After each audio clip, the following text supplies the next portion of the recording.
অনন্ত আমাদের সঙ্গে রয়েছেন। অনন্ত, দেখো 152টা আসনে ভোট হয়ে গেল, কোথাও কোনো কিছু হলো না, কিন্তু এই ভাটপাড়া জগদ্দল দেখিয়ে দিচ্ছে তারা সেই জায়গাতেই আছে। কাউন্সিলর গ্রেপ্তার হয়েছে, কি অভিযোগ তার বিরুদ্ধে, কোথা থেকে গ্রেপ্তার করা হয়েছে?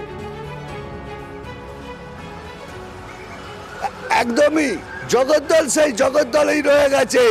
মনোজ কুমার আগরওয়াল তিনি বলে দিয়ে গেছিলেন, নির্দেশ দিয়ে গেছিলেন পুলিশ কমিশনারকে এবং এসডিও কে, তা সত্ত্বেও সেই জগদ্দলেই আছে। এই মুহূর্তে যে বড় আপডেট, যে ভোর রাতে গোপাল রাউত অর্থাৎ ভাটপাড়া পৌরসভা 2 নম্বর ওয়ার্ডের কাউন্সিলর, তাকে পুলিশ গ্রেপ্তার করেছে। ভাইস চেয়ারম্যান দেবজ্যোতি ঘোষ, তার খোঁজে পুলিশ বিভিন্ন জায়গায় তল্লাশি চালাচ্ছে। তরুণ সাউ 11 নম্বর ওয়ার্ডের কাউন্সিলর, তার খোঁজে পুলিশ বিভিন্ন জায়গায় তল্লাশি চালাচ্ছে।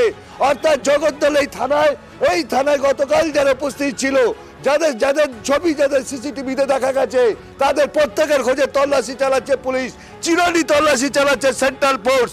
বিভিন্ন জায়গায় জগদ্দল, ভাটপাড়া, নোয়াপাড়া বিভিন্ন জায়গায় ঘিরে দেওয়া হয়েছে এবং গঙ্গার যে বিভিন্ন ঘাট, সমস্ত ঘাট সিল করে দেওয়া হয়েছে।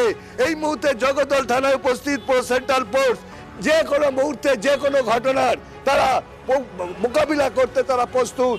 গতকাল যে রাজেশ কুমার অর্থাৎ যিনি প্রার্থী বিজেপির জগদ্দলের, তিনি অভিযোগ করছেন যে গতকাল থেকে এখনো পর্যন্ত পুলিশ কমিশনারকে ফোনে পাওয়া যায়নি।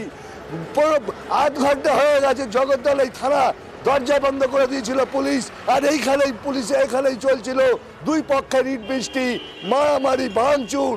এই ঘটনা কেন হলো জবাব চেয়েছে নির্বাচন কমিশনারকে চিঠি পাঠিয়েছে রাজেশ কুমার। এবং এছাড়া এই ঘটনা এখনো উত্তপ্ত জগদ্দল। কি এই পরিস্থিতিতে কিভাবে ভোট হবে, সেটাই এখন লাখ টাকার চ্যালেঞ্জ।